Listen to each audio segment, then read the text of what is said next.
요한계시록 9장 말씀은요, 마침내 계시록에서 사단의 존재가 등장을 합니다. 계시록 22장까지의 말씀 중에 하나님의 대적자 사탄이 처음 등장하는 곳이 9장입니다.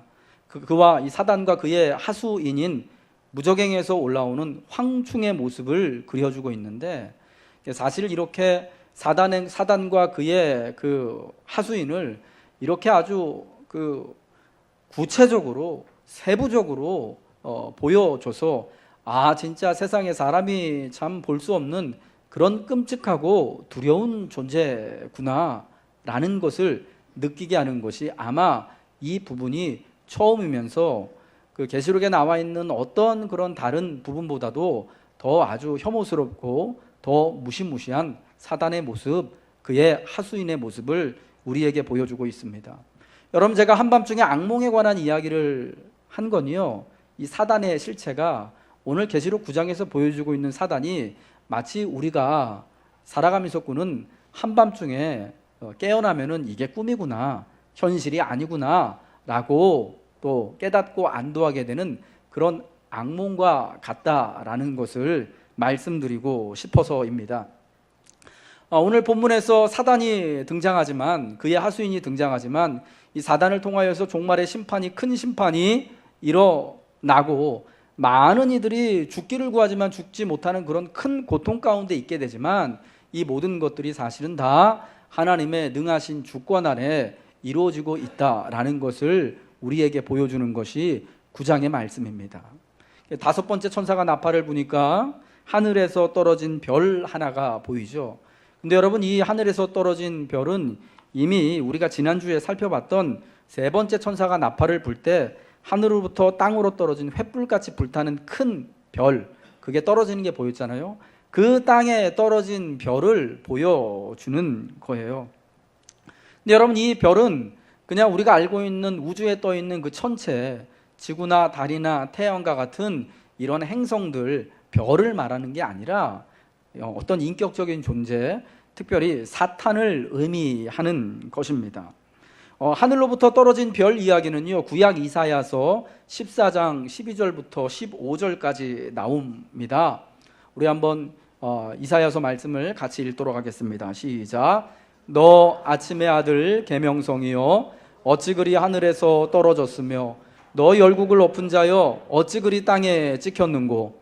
내가 내 마음에 이르기를 내가 하늘에 올라 하나님의 뭇별 위에 내 자리를 높이리라. 내가 북극 지폐의 산 위에 앉으리라. 가장 높은 구름에 올라가 지극히 높은 이와 같아지리라 하는도다. 그러나 이제 내가 스올 곧 구덩이 맨 밑에 떨어짐을 당하리로다. 아멘.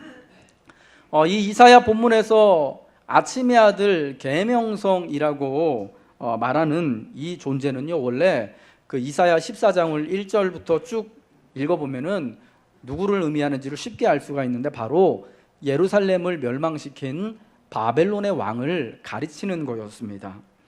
예루살렘을 멸망시킨 바벨론의 왕을 하나님께서 그의 교만과 높아짐으로 말미암아서 심판하실 것을 예언하신 것이 이사야 14장의 말씀입니다. 지극히 높은 곳까지 올라가서 지극히 높은 이와 같아지겠다. 이 땅의 모든 왕들과 나라들을 다 물리치고 그들 위에 보좌를 둔 바벨론의 왕이 이제는 하늘에 계신 분과 같이 높아지겠다라는 것을 하나님이 보시고 그 교만과 그 높아짐을 꺾고 그를 심판하셔서 제일 높은 곳에서 이 땅의 가장 낮은 곳, 땅속 가장 깊은 곳, 스올이라고 불리죠. 이사야서에는 스올이라고 불리고, 그리고 오늘 우리 계시록에서는 본 말씀에서는 무저갱이라고 불리는, 원래 그 원어에는 아비스라고 헬라어로 표현을 하고 있어요. 지옥을. 그곳에 하나님이 이 계명성 바벨론 왕을 추락시키겠다라는 말씀입니다. 그런데 이게 이 이사야서 14장이 말씀이 전해진 이후에 예수님이 이제 오시기 전까지 그 구약의 말씀과 신약의 말씀 가운데 중간의 시기가 있었어요. 약 400년 동안. 그때를 중간사 시대라 그러는데, 그때 이 아침의 아들 계명성에 관한 본문을 어떻게 사람들이 해석을 했느냐, 바로 하나님을 대적하는 사단으로 그 우두머리들의 가장 우두머리인 사탄을 가리키는 것으로 아침의 아들 계명성을 해석해 왔다라는 거예요. 우리 예수님께서도요, 누가복음 10장 18절에 바로 사단이 번개같이 하늘로부터 떨어진 것을 제자들에게 말씀을 하셨습니다. 왜 이사야 14장의 이 본문을 아침의 아들 계명성을 바벨론 왕에서 이제는 하나님을 대적하는 그 대적들의 우두머리인 사단으로 이렇게 지칭하여 해석을 하였는가? 여러분, 그가 하늘에서부터 땅으로 떨어져서 가장 그 땅 가장 깊은 곳 수올 아비스라고도 불리우고 무저갱이라도 불리우는 그곳에 지금 갇혀 있기 때문입니다. 여러분, 원래 사단은요, 하나님을 경배하는 하나님의 천사장으로 창조되었지요. 그런데 이 사단이 어느 날인가 하나님과 같아지고자 하는 그러한 욕심을 부리게 되죠. 그로 인하여서 하나님과 함께 있던 그 하늘에서, 하나님이 계신 곳에서 하나님과 사단과 사단의 세력과의 하늘의 싸움이 일어나게 됩니다. 그런데 여러분, 그 싸움에서 사단이 패배하고 하나님이 승리합니다. 그래서 사단과 그 세력들이 다 하늘에서 쫓김을 당하여서 이 땅으로 내려오게 되는데, 땅에 어디로 가느냐? 가장 깊은 땅 속의 깊은 곳, 구덩이, 이사야서에 말하는 수올, 우리 계시록에서 말하는 무저갱, 혹은 아비스라고 불리우는, 우리는 지옥이라고 말하죠. 그곳에 갇히게 된 것입니다. 그래서요, 성경은 사실 오늘 이 9장에 사단의 그 두려운 모습이 드러나고, 막 그가 무저갱의 열쇠를 가지고 있어서 지옥과 그 수올의 모든 곳의 왕인 것처럼 이렇게 보이고, 그 무저갱으로부터 막 진짜 끔찍한 황충과 같은 존재들을 불러 일으켜서 땅에 사는 사람들을 아주 죽기까지 괴롭게 하는, 여러분, 그러한 일을 행하고 있지만 사실은 사단이 하나님께 패배했다. 그래서 그가 있는 무저갱, 하늘로부터 떨어져 있는 그 무저갱은 사실은 사탄의 감옥이다라는 것을 말씀을 해주고 있습니다. 여러분, 이 패배가, 하늘로부터 사탄이 땅으로 떨어진 이 패배가 언제 확정이 되었느냐? 예수님이 십자가에 달려 돌아가시고 부활하신 순간 사탄의 이 패배는 분명하게 확정이 되었습니다. 그래서 사탄은 이제 하나님의 법정에서 너는 사형, 너는 멸망이다라는 재판 언도를 받게 되었죠. 그리고 이제 그의 감옥인, 하나님이 사탄을 위하여 마련한 감옥인 저 깊은 곳, 땅속 깊은 구덩이의 가장 깊은 구덩이 수올의 아비스에 갇히게 되었던 것입니다. 그런데 여러분, 오늘 본문에 보니까 그 사단이 무저갱의 열쇠를 열고 다시금 무저갱으로부터 튀어나와서 이 땅에 있는 자들을 괴롭히는 것 같은 것을 보여줍니다. 근데 여러분, 이 그림 언어를 우리가 어떻게 이해를 해야 되느냐? 여러분, 우리나라에는 사형이라는 그 제도가 있잖아요. 그래서 참 사회적으로 극악무도한 그런 범죄를 저지른 사람들에게 법정 최고형인 사형을 언도할 수가 있습니다. 우리 사회 중에 여러분, 그러한 사람들이 몇몇 있지 않았습니까? 예전에 구원파라고 불리는 참 끔찍한 그러한 짓거리를 했던 사람들도 있고요. 다 사형을 언도받아서 죽게 됐습니다. 여러분, 재판정에서 당신은 이러한 끔찍한 패배로, 이러한 교만으로 인하여서, 이러한 참 대적으로 인하여서 사형이요 라고 재판관에게 사형 언도를 땅땅 받습니다. 그리고 여러분, 어디로 가죠? 바로 사형이 집행이 됩니까? 아니잖아요. 그리고 형무소, 우리가 감옥이라고 부르는 형무소에 수감이 되는 거예요. 그런데 이 사형의 집행의 날짜가 언제인지는 알려주지 않습니다. 그 형무소에 갇혀서, 감옥에 갇혀서 뭐 어떤 경우는 뭐 한 달을 보낼 수도 있고 1년을 보낼 수도 있고 10년을 보낼 수도 있어요. 그 정한 기간이 딱 된 다음에 어느 날 마침내 아침에 교도관들이 와서 그 사형 언도받은 그 죄수를 양쪽으로 붙잡고 감옥 그의 방에서 나옵니다. 그럼 그가 직감하죠. 마침내 그날이 왔구나. 그러고 나서 형을 집행할 장소로 가는 거죠. 그리고 거기서 형 집행을 당하고 그는 죽게 되는 것, 심판을 받게 되는 것입니다. 오늘 이 사단의 이 무저갱으로 들어가서 잠시 동안 무적행에서 놓여서 활동하는 이 모습이 마치 그와 같다라는 것입니다. 예수님의 십자가 사건으로 인하여서 부활로 말미암아 사단은 이미 심판받았음, 멸망받았음이란 하나님의 재판을 언도받았습니다. 그리고 이제 그 형을 당할 때까지 감옥에 갇히기 위하여서 저 땅속 가장 깊은 감옥인 스올에 갇혀 있는 거죠.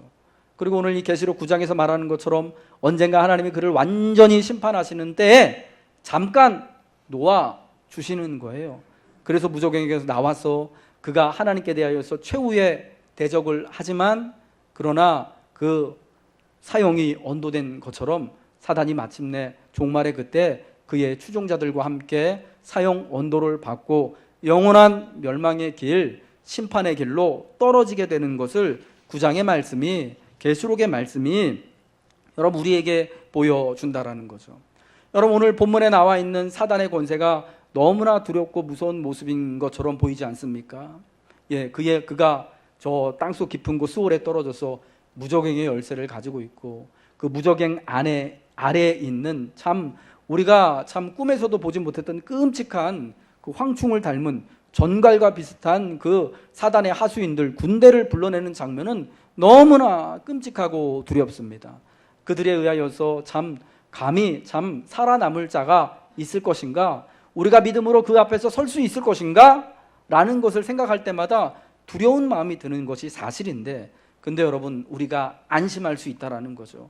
이미 여러분 그는 패배하였고 하나님의 법정에서 사형이 언도된 존재, 그가 무적행의 열쇠를 가지고 대단한 권세를 가지고 있는 것처럼 보이지만 실상은 하나님에 의하여서 감옥에 갇혀 있는 죄수의 신분, 포로의 신분이다라는 것을 지금 보여주고 있다라는 것입니다.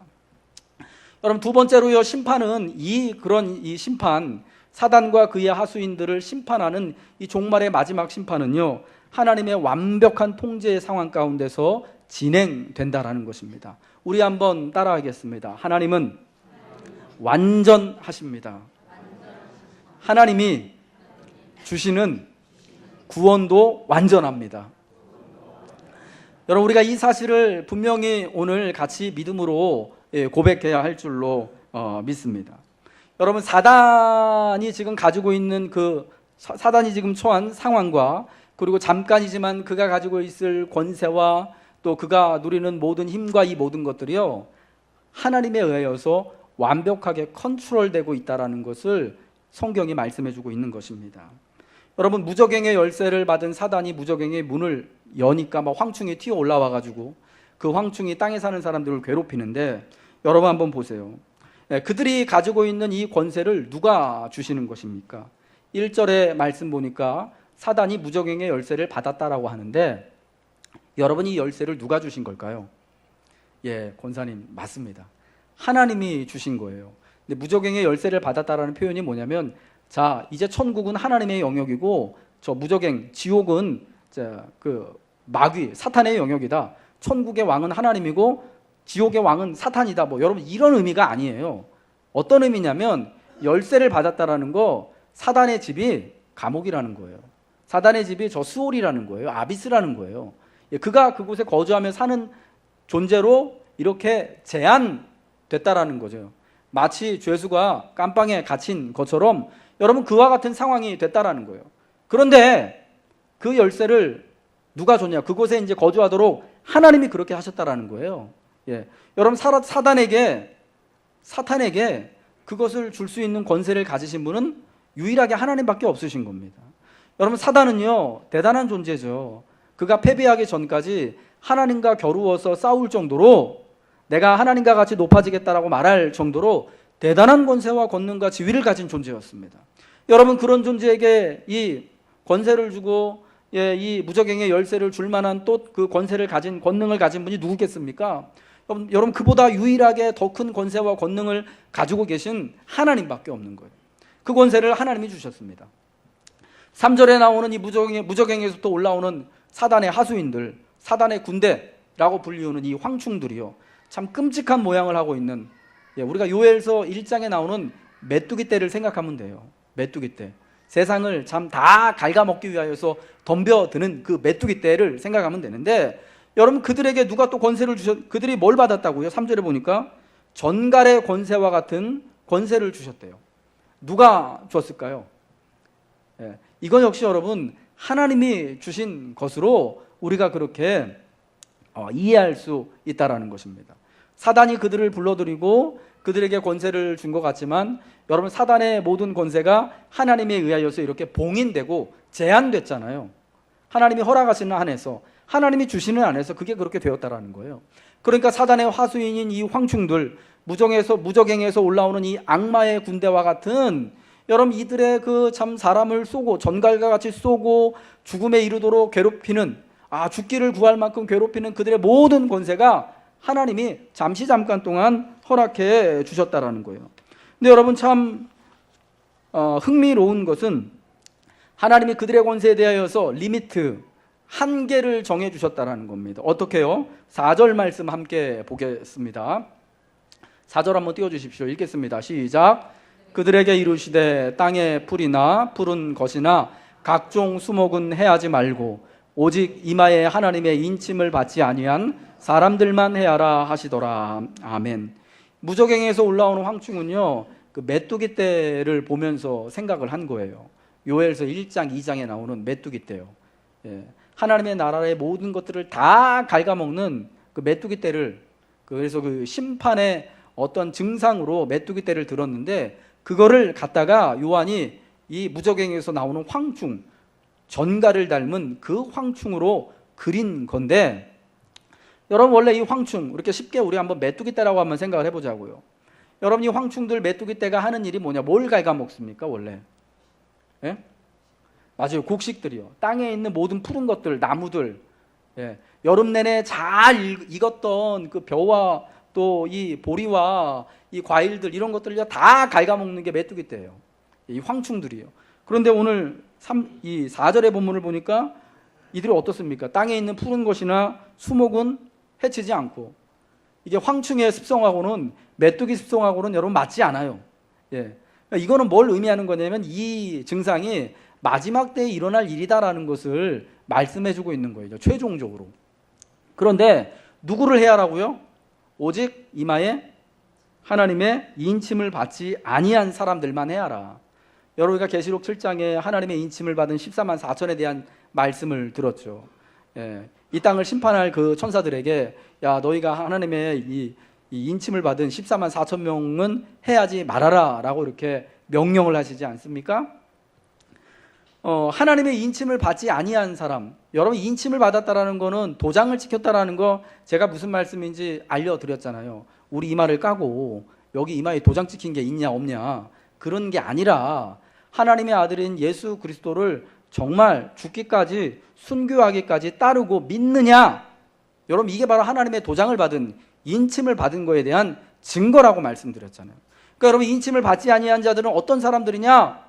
예수를 믿지 않는 사람들, 하나님을 대적하는, 하나님을 부인하는 이 땅에 살고 있는 사람들을 의미한다라는 것입니다. 그러니까 여러분 이 황충이 올라와 가지고 또 죽기까지 괴롭히는 사람들은요, 예수 믿는 우리들이 아니라 이 땅에 살고 있는 하나님의 대적자들, 하나님을 믿지 않는 사람들에 제한된다라는 건데, 더군다나 그 기한이 얼마라고요? 5절에 보니까 5달 동안만 제한이 되는 거예요. 여러분 이거는 뭐 5달을 가지고 우리가 여러 가지 뭐 이게 얼마나 기간이냐 이런 얘기할 필요가 없고, 왜 5달 이야기를 했냐면, 여러분 메뚜기와 황충 같은 그런 이제 그 곤충의 그 일반적인 그 생애 주기가, 라이프 사이클이 5달이에요.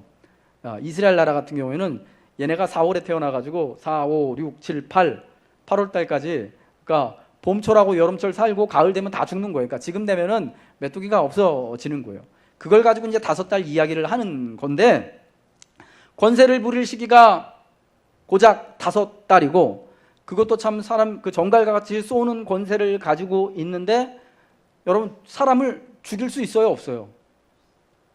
죽기까지 괴롭히기는 하지만 죽음에 넘겨주지는 못한다라는 거예요.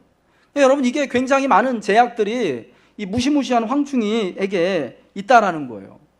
무적행에서 올라오는 이 존재의 모습이 얼마나 그 요한이 그 모습을 묵시의 말씀을 통하여 봤을 때 얼마나 두려운 그런 모습이었겠습니까? 예? 전쟁을 위하여 준비한 말들 같아서 머리에 금 같은 관을 쓰고 얼굴은 사람의 얼굴 같은데 막 머리털이 막 여자 머리털처럼 막 있고 이빨은 사자 이빨 같고 이게 도대체 괴물이잖아요. 얼마나 끔찍한 그런 존재겠습니까? 그런데 그가 이렇게요, 그 겹겹으로 하나님의 통제와 제약 안에서 있다라는 것을 보여주는 거예요. 여러분, 이 9장에 나와 있는 이 황충의 모습을 보고요, 많은 사람들이요, 이 황충이 이런 거 아닐까, 저런 거 아닐까 생각들을 많이 했습니다. 그러니까 전쟁을 위하여 준비된 말들 같다고 해가지고 뭐 전쟁 때 쓰는 여러 가지 무기들 있잖아요. 1차 대전 때 처음 전쟁에 나온 탱크들 보면서 야, 저게 계시록 9장에 나와 있는 바로 그 황충인가 보다. 예, 저 하늘을 날아다니면서 공격하는 헬리콥터들 있잖아요. 그런 거 보면서 야, 저게 쏘는 것 같은, 전갈같이 쏘는 침이 있다고 했는데 저걸 보니까 저게 그건가 보다, 이렇게들 생각했는데 사실은 그런 게 아니라 이 황충은요, 단순히 어떤 그런 그런 사람을 이렇게 괴롭히는 그런 걸 드러내는 게 아니라 마귀적 속성, 마귀가 가지고 있는 악이 악을 파괴하는 그 습성을 의미한다라는 거예요. 우리가 좀 간단하게 간략하게 이 황충이 하나님의 심판의 도구로 하나님의 입맞지 아니한, 하나님을 대적하는 믿지 않는 또 사람들에게만 제약되어져서 일한다라는 것을 우리가 살펴보면 좋겠습니다. 여러분, 마지막으로요, 우리가 지금 두 가지를 봤는데, 사단은 하나님께 완벽히 패배했고, 그리고 하나님께서 이 심판의 모든 상황, 사단을 완벽하게 컨트롤하고 계시다는 거. 그리고 여러분, 또 마지막으로요, 하나님이 이 사단을 하나님의 도구로 지금 사용하고 계신다라는 거예요. 무적행의 열쇠를 받은 사단이 무적행의 문을 열고 자기 군대를, 황충과 같은 자기 군대를 땅으로 불러들이는 이유가 뭘까요? 한바탕 싸우기 위함 아니겠습니까? 하나님을 대적하기 위해서예요. 하나님과 그분의 교회와 또 그분을 신실하게 믿는 주님의 성도들을 대적하려고 다 죽이기 위하여서 무적행의 문을 열고 잠시지만 그 황충과 같은 존재들을요, 불러일으키는 거예요. 우리의 구원을 회방하기 위하여서, 심판의 날에 같이 죽기 위하여서 이러한 일들을 벌이는 그의 의도입니다. 근데 여러분, 이 사단의 하수인인 황충이 올라와 가지고 참 괴롭게 하고 심판의 일을 행하는 대상은 누굽니까? 자기를 따르는 사람들이에요. 하나님의 입맞지 아니한 사람들은 어디에 속한 사람들일까요?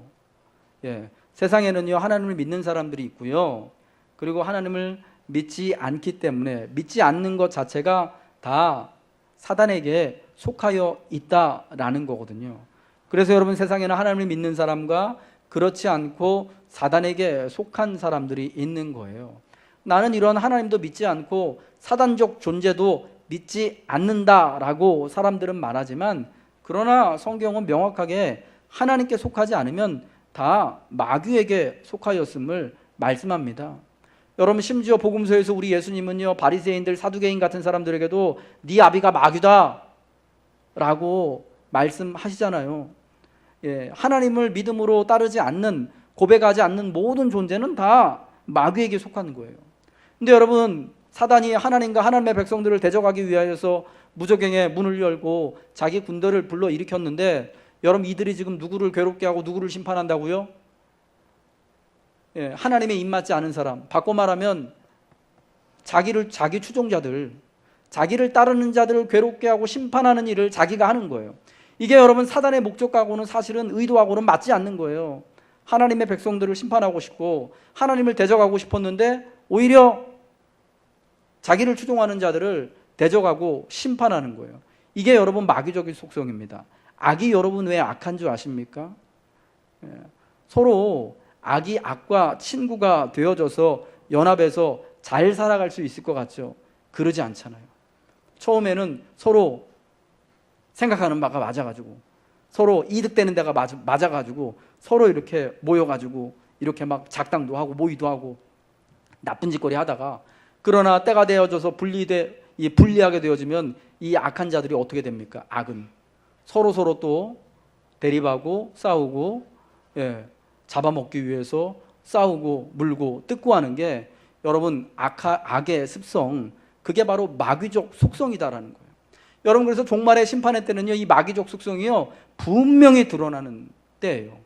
여러분, 지금은 그게 참 우리가 여전히 또 이 안에 우리 삶 가운데 그런 마귀적 속성이 있어서 악한 사람들은 서로 속기도 하고 속이기도 하고 서로 물고 뜯고 죽이기도 하는 일을 하는 걸 우리가 알지만, 마지막의 때에는요 그게 더 분명하게 드러나서 진짜 마귀에게 속한 자가, 사단이 자기에게 속한 자들을 다 때려 죽이고 심판하는, 여러분, 이러한 일들이 일어나게 돼요. 하나님의 심판은 사탄을 도구로 하여서 일어나게 되는 겁니다. 그 옛날 하나님의 세우신 나라, 하나님의 백성인 예루살렘과 이스라엘, 그들이 하나님 앞에 불순종하고 우상숭배라는 죄에 빠져 있을 때, 여러분, 하나님이 바벨론을 데려와서 하나님의 막 몽둥이를 삼아서 그 예루살렘과 이스라엘 사람들을 심판하셨던 것처럼, 마지막 때에 하나님이요 이 사단과 그의 추종하는 세력, 이 무저갱에서 올라오는 황충을 통하여서 사단의 세력을 심판하시게 되는 것입니다. 이를 통해서 여러분, 사단의 숨겨진 허구가 드러나게 되는 거예요. 여러분, 예수님은 사단으로 하여금 거짓의 아비다라고 말씀하셨잖아요. 그의 거짓이 들통나는 거예요.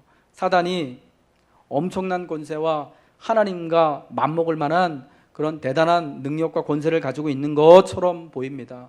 하늘은 하나님이 통치하시고 저 땅의 밑에 지하세계는, 저 수올, 우리가 지옥이라고 부르는, 무저갱이라고 부르는 그곳은 마귀가 통치해서 사단이 왕 노릇해서 거기서 진짜 하나님처럼 군림하고, 여러분, 우리가 그렇게 상상하지 않습니까? 많은 사람들이 그렇게 생각하고 있습니다. 근데 여러분, 그게 뻥이라는 거예요. 거짓이라는 거예요. 그 지옥은 하나님께서요 패배한 사단을 위하여서 임시로 가둬두려고 만들어 놓은 형무소예요. 감옥이에요. 거기서 그가 왕처럼 군림하는 것 같지만 실상은 하나님에 의해서 감금된 죄수다라는 것을 폭로하시는 거예요. 그가 자기를 추종하는 자들에게 하나님처럼 하나님 노릇하여서, 야, 나를 따르면, 하나님이 아니라 나를 따르면 내가 이렇게 평안도 주고 물질도 주고 지위도 주고 진짜 하나님이 구원을 주는 것처럼 나도 너희에게 구원을 줄 수 있어. 마치 사단이 그 옛날 광야에서 우리 주님을 3번 시험했던 것처럼, 내게 경배하면 이 땅에 있는 모든 것들을 너에게 다 줄게, 이렇게 속이고 있는 것처럼 그런 뻥을 치고 있는 것을 우리에게 보여주고 계시는 것입니다.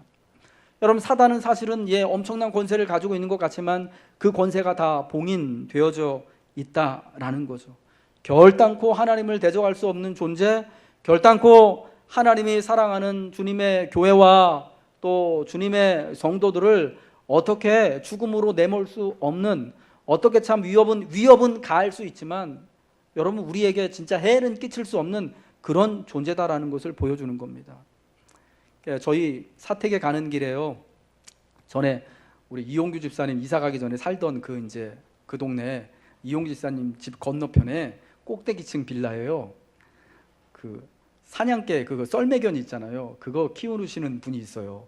4마리인가 3마리인가 이만한, 진짜 송아지만한 개들을 키우셔요. 근데 가끔 뭐 일주일에 한 번씩인가 제가 새벽에 이제 교회 왔다가 아침에 집에 가는 길에 운동을 시키시더라고요. 마주쳐요.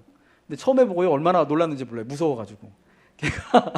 걔가 진짜 황소만한 개 4마리를 그 아저씨가 나이도 보니까 저랑 비슷한 것 같은데 이렇게 붙잡고 잡아 끌고 가는데, 얘네들 힘으로 어떻게 핸들이 안 돼요. 감당을 못 해요. 그러니까 말 좀 들으라고 막 험한 얘기도 하시고 막 그러시더라고요. 근데 그거를요 매주마다 부딪히니까, 만나니까 개가 예뻐 보이는 거 있죠. 야, 나도 저런, 개가 자세히 보니까요 너무 귀엽게 생겼어요. 그리고 주인 말 되게 잘 듣는 것 같아요. 그 분명히 되게 그 험상궂은 사냥개거든요. 그 썰매견이요. 그런 개인데 애가 너무 늠름해 보이기도 하고 잘생겨 보이기도 하고, 몇 번 마주치니까 처음에는 무서웠는데 괜찮더라고요. 왜 그렇습니까? 주인이 목줄을요 딱 잡고 있어요. 얘네들은요 그래도 좀 훈련이 돼 있나 봐요. 그러니까 얘가 아무리 참 그런 무서운 개처럼 보이더라도 개지만은 주인이 같이 있는 한은 그래도 괜찮은 거예요. 물론 우리가 요즘 하도 좀 개사고가 많이 나니까, 개한테 물리는 사고 많이 나니까 주의하고 해야 되긴 하지만, 여러분 제가 이렇게 말씀드리는 이유가 뭡니까? 사단이 그와 같은 여러분 존재다라는 거예요. 우리를 향해서 정말 그 날카로운 이빨을 드러내고 어떻게 하면 우리를 무너뜨릴까, 우리에게 정말 실패를 주고 좌절을 주고 우리를 힘들게 할까, 망하게 할까, 이렇게 정말 여러 가지 권모와 술수를 써서, 때로는 사람들을 통해서, 환경을 통하여서 우리를 정말 이렇게 진짜 이 소망 없게 만들고 낙심시키고 절망시키게 해서, 정말 여러분 그래서 이 사단의 술수 때문에 많은 사람들이 여러분 참 마음이 아파지기도 하고, 그것 때문에 참 극단적인 선택을 하기도 하는 여러 이런 것들 우리가 보지 않습니까? 그런데 예수 믿는 우리들에게 이게 그냥 철장에 갇힌 맹수가 으르렁거리면서 부르짖는 것 같고 똑같다라는 겁니다. 여러분, 사단은 우리는 분명히 위협할 수 있어요. 믿는 사람들을 위협할 수 있습니다. 그의 이런 무시무시한 존재를 가지고, 으르렁거리는 소리를 가지고요. 근데 지금 그가 철장에 갇혀 있어요. 하나님이 그의 목줄을 이렇게 꽉 붙잡고 계십니다. 그래서 위험하기는 하지만, 무섭기는 하지만, 그가 하나님의 인침을 받은 예수 그리스도를 든든히 믿는 믿음 안에 있는 저와 여러분은 어떻게 할 수 없다라는 것을 분명히 보여주시는 거죠. 아무리 무서운 한밤의 악몽이라도요, 잠자리에서 일어나면 아침이 되면 이것이 꿈이었구나. 꿈을 꾸면서 이렇게 식은땀을 막 흘리더라도요, 아침에 일어나면 안도하게 되는 것 아니겠습니까? 9장의 이 사단과 그의 하수인인 황충이 무저갱에서 올라오는 이 계시의 말씀을 처음 본 요한도 매우 끔찍하고 놀랐을 거예요. 아주 험한 악몽을 꾼 것만 같았을 것입니다. 저런 존재들 앞에서 어떻게 나와 같은 신자가, 어떻게 우리 약한 에베소 교회가, 저 서머나 교회가, 버가모 교회가 어떻게 대적하고 설 수 있겠느냐, 너무 두려웠을 것입니다. 여러분, 근데 계속해서 자세히 살펴보니까 여러분, 그가 하나님의 전능하신 손 안에 이미 패배해 있고, 하나님이 그의 모든 것을 제한하시고 핸들하고 계시고, 또 오히려 하나님의 도구로서 사단이 이렇게 하나님의 뜻대로, 자기 원래 의도는 그렇지 않지만 사용되고 있다는 것을 보게 되면서 안심한 거죠. 종말의 심판의 때 참 두려운 일로 가득할 것 같지만 하나님 안에 있는 우리는 이렇듯 안전하구나 라는 것을 요한이 알게 된 것입니다. 사랑하는 여러분, 이와 요한이 이를 우리에게 알려주는 이유가 있습니다. 하나님 안에 있는 우리는 여러분, 어떤 심판의 극심한 상황이더라도, 저 진짜 무저갱이 열리고 황충과 같은 존재들이 진짜 막 엄청나게 이 땅으로 솟아 나와서 우리의 삶을, 우리의 형편을, 때로는 물질적인 것을 가지고, 때로는 육신적인 것을 가지고 사람을 통해서 괴롭게 하고 힘들게 하고 여러분 아프게 할지라도 그건 그저 위협 정도밖에 되지 않는다라는 것, 하나님이 나를 든든히 붙잡고 계시다라는 것을 여러분 믿음으로 고백하시길 주님의 이름으로 부탁드립니다. 왜냐하면 우리는 믿음을 따라서 예수님 안에 있기 때문입니다. 악한 자가 아닌, 악한 사단은 자기를 추종하는 자, 그 사람들에게 하나님과 같이 되고 싶지만 하나님처럼 못하는 게 있어요. 하나님은 끝까지 우리를 지키시고 사랑하시고 함께 하시지만 사단은요, 그거 못해요. 그 마귀적인 그 속성을 통해서 결국 자기를 추종하는 자들을 자기 손으로 처단하는 게 여러분 사탄의 운명입니다. 그러면 여러분, 이 좋으신 하나님을 늘 기억하면서 내가 오늘도 하나님께 온전히 속하여 있기를, 오늘도 나를 위협하고 나를 또 거짓으로 속이고 꼬이려고 하는 마귀의 괴계로부터 내가 벗어나기를, 승리하기를 함께 믿음으로 고백하시길 주님의 이름으로 부탁드립니다.